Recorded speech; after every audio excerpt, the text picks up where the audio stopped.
Corey Swargas here for Slap News Strike Zone with Robert Trujillo. How you doing, my man? I'm doing well, man. How you doing? I'm doing really good. Thank you for joining me here today. We're going to do a fight analysis and breakdown from your perspective of how Power Slap number one went overall. Going into it, did it live up to the expectations that you thought it would? Yeah, it was actually, I mean, my expectations last year when we first, tried out for this event to now, I mean, it's crazy how far it surpassed it. Um, Going into it, I took it as an opportunity to meet Dana and everything like that, and I never thought it would take it to this far. I didn't think it'd go to this extent on the platform it's on. So it's actually like surpassed all my expectations.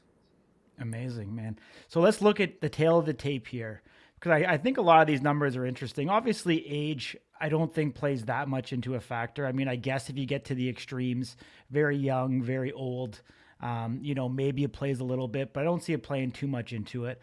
A lot of people are talking about height. Whether taller and shorter plays a difference. Obviously, yourself against Anthony Green was a massive height discrepancy. Did they offer to give you any phone books or anything? Some, man. I mean, they said you want a stool, and I was like, no. So it's a funny thing for me. I feel like, Yeah. even in my MMA fights, I love fighting taller people. Like Yeah. fighting tall people is my go-to, and I mean, most of the tall guys I have fought, I have knocked out, and it's just because they do got a little bit of skinnier neck, and plus their chin is just sitting right there waiting for me to hit it. A Yeah. taller guy going against me, they got to aim down, and they're more than likely hitting my forehead or my nose a lot. It's hard to get a knockout shot if you don't Mm-hmm. have an open, clean shot to the chin. Totally. You can call me a fucking prick if you want, but that's all right. Oh, you're good, man. Yeah. So Jewel took him a bit of time to make weight. When you were sitting there after you weighed in, did anything go through your mind, like the anticipation? Were you worried about him not making weight? Like, what were you thinking? I know Jules a professional, so I did Mm-hmm. know he would make the weight, but I didn't know if it would affect our match. I didn't know if it'd make him sick to the point where he couldn't compete. Because I Mm-hmm. know we didn't get to do a face off because he wasn't feeling well. So I was just Mm-hmm. hoping in my mind. I'm like, well, hopefully he rehydrates good. He feels better by tomorrow. And I saw him the night after weigh-ins, and he said he was already almost back to 100%. He said he felt really good. So yeah, I wasn't worried about him making the weight. I was just worried about how it would affect him going into the match. Gotcha. In terms of the reach advantage, 2 inch reach advantage, do you think it plays a bigger role in MMA in terms of reach advantage or boxing versus slap? Yeah, I think in slap, I don't think the reach advantage matters too much. I feel like if you have a really compact hit, the reach doesn't matter. In boxing and MMA, of course, guys could keep their distance, but in this type of sport, we got to stand right at the edge of the table. Like there's the distance. I feel like doesn't play a factor. Gotcha. So you were the dog going in. Did that motivate you at all? Oh yeah, I had a few things motivate me, man. I mean, me being the underdog, of course, Mm-hmm. which I felt like most guys who lost toss were the underdog.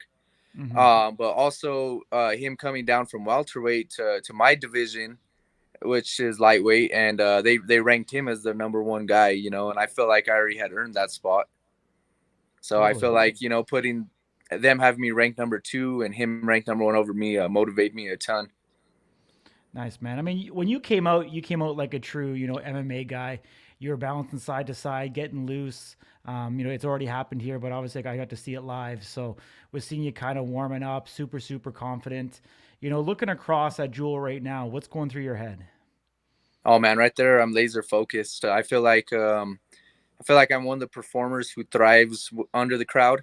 Mm-hmm. It was funny because I know Jules is a lot tougher opponent than Anthony, but I was a lot more nervous for the show match, and I think it's because we didn't get to have that music to hype us up. We didn't have a crowd there, and this one, I was a little nervous backstage, but as soon as my walkout song played, as soon as I walked down and heard all the fans screaming, seeing the lights, it lit a fire under my ass, and I was ready to go.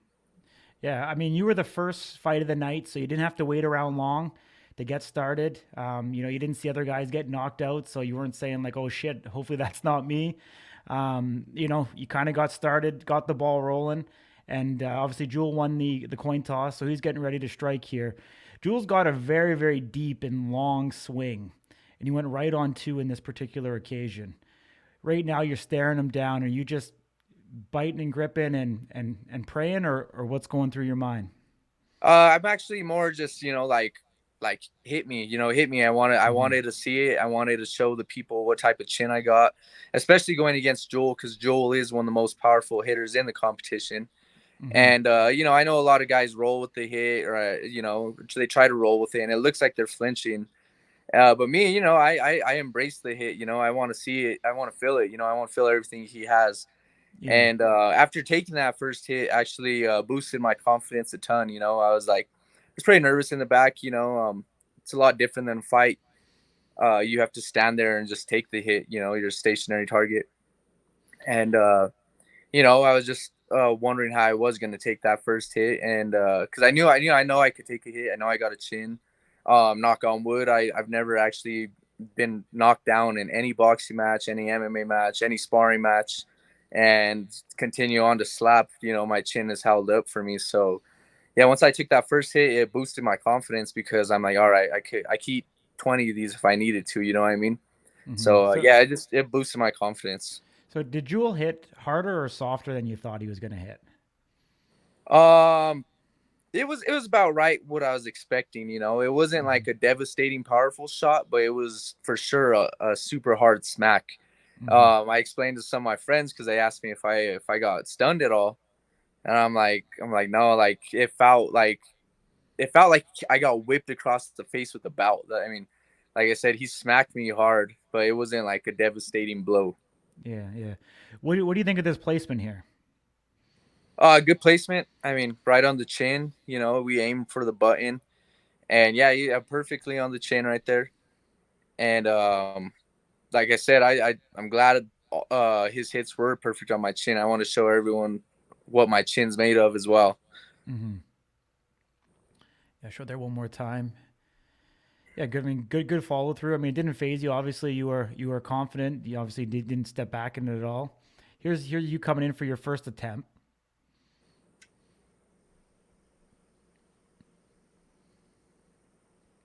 So obviously, from that side, it's hard to tell. Did you think you were a little high on it? Oh yeah, I definitely was high, and Mm-hmm. I mean it might have been somewhat my fault, but at the same time, Mm-hmm. it was seen on the show as well. Jewel braces real hard whenever he's about to take a hit, Yeah. and it actually causes him to duck a little bit. Mm-hmm. Which could go down as a flinch. Andrew broke his wrist or sprained it, one of the two. I don't know. I don't recall what he did on Jules' head for that same reason. He kind of braces and ducks.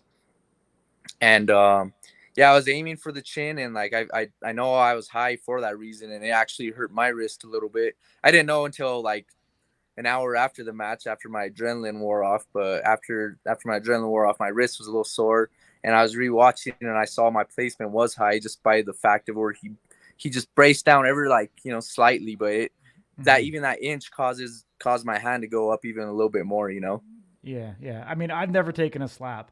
I mean, if you hit someone up in that orbital, like up in the orbital bone, do you think it's hurting the guy that you hit more, or is it hurting the striker in his actual hand? Because that's a much more pointy, harder surface than the actual jawline itself. I'm just Yeah, curious. I think it depends if you're where you're aiming. I Mm-hmm. actually was aiming for his jaw, so whenever I did hit high, I Yeah. hit with the wrong part of my hand. So Mm-hmm. I feel like in that action, it could hurt more. But I Yeah. mean, if you're just going out there to pretty much throw the strike high, I mean, it would bring up Reese and Travis's match. Reese actually broke Travis's orbital bone, but he Mm-hmm. actually aimed with everything he had right to that spot. So I feel like that he's gonna hurt the defender more. But Mm-hmm. if you're a striker and you accidentally misplace it, I think the striker gets hurt more. Yeah. Were you surprised that you didn't get a foul on it, looking back and seeing how high you hit him, or do you think it's a clean, fair strike? Yeah, I it could have went either way. I know the referee did tell me to watch my placement with my hand, and I kind of Mm-hmm. explained to him. I'm like, well, he kind of ducked a little. I wasn't gonna complain about Mm-hmm. but I said, well, it was kind of more of his fault than mine. So I I just said, all right, I'll place it perfect. Like I can place it good next time. Just because I'm not the type to argue. If it was my fault, Yeah. I'll take fault for it. So Yeah. the referee obviously thought it was my fault on that first strike. So I took blame and I said, okay, I'll place it in a better spot next one. Absolutely, man. So here's a second strike by Jewel. Um, it didn't seem to phase you too much. Seems to be a little bit higher on his delivery. He's got a big mitt, so I don't think it was malicious in any way. How did it feel taking that second strike? His second strike was actually a lot harder than the first one. Mm-hmm. And I said that's the one that felt like I got whipped with a belt across my face. Yeah. And my friends Okay. are Okay. asking if it stunned me because the way I stared back at him, and I'm like, no, it just pissed me off. I was ready to go right there. As soon as that one hit me, Yeah. I tell everyone I'd much rather take a punch than a slap. Yeah. Yeah. And for Yeah. the For same sure. reason, I could take Well. both, but to me, a slap feels like I'm getting whipped, and it Yeah. does it does bring out that line a little bit more. You're like, your teeth start to show you a little bit. For sure. Like you can see where the palm print, kind of hits your orbital bone, a little bit high, but I don't think egregious or in any way. I don't think Jewel would, I think you just slightly off the mark. Looking at this, I think it actually would almost hurt his thumb more than probably your face with that upper side. But I mean, it definitely hit the cotton out of your ears. So, I mean, we can play it again, going back to that stare down that happens right after. Um, I don't know. Like you tell me. Like, do you think it hurt his thumb more than your face at that moment? Yeah, it might have. My face is pretty Yeah. red here. But I know in the Yeah. back they kind of explained to us to keep our hand as one. They didn't want a lot of guys To hitting spread open it. handed because they didn't want to poke. They didn't want anyone getting their eyes poked. Yeah. So Yeah. I think his thumb being a little extended, it could have been a foul. But I mean, it was good placement. I didn't feel his thumb actually touch my eye until after I had a little bit of Chalk. chalk there. But it felt like a clean hit for sure. Yeah. Yeah. So here we go. It's the money shot.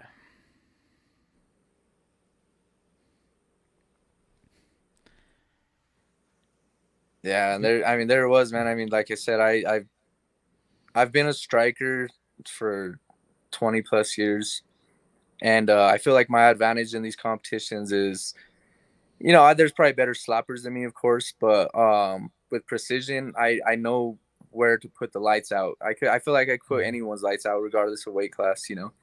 And that is just because I feel like it's based more on precision, Mm-hmm. and like right here, like I mean, I don't think any of my palm even got close to his face. I mean, that was straight a finger slap. So that just pretty much shows, I know where to hit the button. Mm-hmm. Did you know right away that he was going down? As soon as I hit him, yeah, I saw his eyes roll back, and yeah, I knew he wasn't getting up then. And I got a little fired up on stage just because it was live in front of Dana. Mm-hmm. I was pretty quiet my last knockout, and they told me they would like to see a little bit more character out of me. Yeah. Yeah. And I'm a real humble guy, so I usually don't like getting too crazy. But on the live show, I figured I had to show out for Dana a little bit. Absolutely, man. I mean, you probably didn't see, the celebrities in the crowd until afterwards or till watching the show back. Um, but what was it like up there? I mean, because from our vantage standpoint, it sounded dead quiet. Like, could you hear everything, or were you just so zoned in that you had no idea what was going on around you? I was zoned in, and it's funny because I could hear my parents, I could hear my stepdad scream for me, I could hear my mom whistle, and it's Amazing. just funny. I mean, they're at every single one of my fights, so Yeah. I'm used to hearing them in the crowd. And yeah, like I wasn't. I knew there was gonna be a lot of stars there, but I wasn't aware of who all was gonna be there. So Mm-hmm. it'd been cool like to get to meet most of them. Like I'm a huge Raider fan, of course. I know Max Crosby was in attendance, so Mm-hmm. I thought that was pretty awesome. That I've got to watch him play football in stadiums, and he got to watch me in a slap match. I thought that was awesome. Very cool. What's the ref saying to you right here? Do you remember? Oh man, he's just saying good job. He told me that I had an excellent strike. He's pretty much just complimenting my form and everything like that.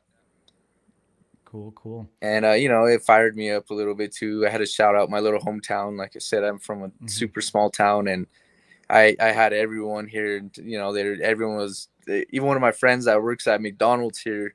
He said they almost got in trouble at work because they pretty much all just set up their phone, or the whole crew was there watching the match. So yeah, I mean Amazing. it's a huge support system here. Very, very cool. Jules been saying around on social that you cheated in this match. Looking back at it now, how does that sit with you? Man, to me, I mean it's disrespectful. I messaged Joel after the match because, like I said, he's my friend. In my eyes, anyway. I don't know how he feels about me, but he's my friend. I message and I want to make sure he's okay. I don't like. I definitely want to win every match, but I don't like to see guys like that. Hmm. And like I said, to me, it's disrespectful because he told me, it was an absolute honor. We both. I felt it was a clean match. Um, Charlie, who does the lady who does the interviews, she's told me multiple times I have the best form out of anyone she's seen. And for the actual UFC, the judges, everyone like that to review the match for a few hours and give me one of the knockout of the night bonuses. There's no way, in my opinion, that it could have been cheating. I understand where he's coming from because I did see my heel come up maybe an inch, but as we were in the back, they the few days before the match, they came to us and they pretty much told us there's a few rule changes. One of them being they allowed us to lift our heels. We were allowed to lift our heels as long as there was no pivot. Um, Hmm. my corner man, he messaged me right away and he said, "Hey man, don't take no hard feelings from anyone." He's like, "You had perfect form. It was a clean shot." I've talked to a few of the dudes who've been in slap forever, and they've told me it was a perfectly clean shot. And like I said, for them to be able to review it for a few hours, and I don't think they'll offer someone a performance a night bonus if it wasn't a clean shot. Hmm. Interesting. Yeah. I mean, it's interesting to hear that you confirmed that in the rules meeting they'll allow you to raise your heel a bit because the commentators, on the actual live stream said that kind of echoed that same sentiment that you could raise your heel slightly without the rotation. So great to hear it from the actual firsthand source. That Yeah, that because that I is because true. you're Yeah. not gaining no power by lifting your heel. You're pretty much if you lift your heel, I feel like you're saving yourself from committing a step because sometimes you do put that power into it and you kind of throw your whole body weight into it. And Hmm. when you do throw a pivot on it, that's when you are directing all that force with your hit. I feel like lifting the heel, you're just saving yourself from committing a penalty. Yeah. And yeah, like I said, I mean, most people had their heels lifted a little. I mean, you could watch all the matches. Hmm. I seen almost everyone lift their heel who had a knockout that night, and like I said, they told us backstage it was clean, and to Yeah. me, I feel like it was a clean shot. I ain't taking no hard feelings from it because regardless of what they think, we're not the professionals, we're not the judges, and I feel like they made the right call. Yeah, I mean, what a way to start out the night. Jewel definitely went down, like a a tree in the forest. Was quite an astonishing way to start the night, to be honest with you, and set the tone for what was to come. After that victory, I know you've been very persistent on Dana that you want a shot on the Ultimate Fighter. Like, where do you ultimately see yourself going next from here? I mean, like I said, the goal is the UFC, and I see myself there. I know I could Hmm. do it, and like I said, I'm willing for Dana, man. I know he loves when people do stuff for him, man. I'm willing to keep doing slap. Hmm. Um, I know I showed him what us smaller guys could do. I know they initially didn't even have my weight class because they felt like the heavier guys are gonna be the only ones with devastating knockouts. Hmm. And I personally feel like I had the most devastating knockout of the night. And for being the smallest guy in the competition, I feel like I opened a few doors for other smaller guys for the competition. And I'll gladly hold that 155 slap title and compete in the 135 bantamweight UFC division. And that, I mean, that's my goal is the UFC. But if they want me to keep competing on slap, for them, I'm game as well. Yeah, so I mean, if they implement a 155, belt at power slap number 2, I guess one, are you in, and two, who do you think deserves a shot against you? One, I'm definitely in, and two, I honestly don't know right now. And if they maybe have another guy from 170 move down who feels like they Mm-hmm. could cut weight, or if they could bring in, another tough 155er to compete against me. But right now, I've beat both the guys in my division by knockout. And I honestly feel like I'm front runner to be the champ. But Mm-hmm. like I said, I just don't know who I would go against right now. Yeah. What about a catch weight? Like, what if they were to do a super match with you and Chris Thomas at, say, whatever, 160, 165? Would you consider entertaining something like that? I'd definitely be game. Yeah, I would love to. Me and Chris, we had a few words on Messenger, but it was a misunderstanding. We came to our differences, and my parents really liked him. He was really respectful with my parents, and me and him, we said, sorry, everything like that at the live show. But like I said, it's in competition. I'm always game and ready to go against anyone. And Mm-hmm. I actually feel like I could take a couple of Chris's hits. I feel like I could eat them, and I feel like I could give him the match that he's been looking for. Um, I know he's beaten most guys with his slap first slap, and I think he's only took maybe one or two slaps in his. So I would definitely love to give him that match. Awesome, man. We appreciate you joining here at Slap News. We love being a platform to be able to give the fighters a voice. And, we love having you guys give us, in depth detail as to what it's like to be up there at the table and on that stage, on the biggest, slap fighting stage in the world. So, from all of the fans of Slap News and Power Slap, we appreciate you joining us. Thank you, man. I appreciate you for having me.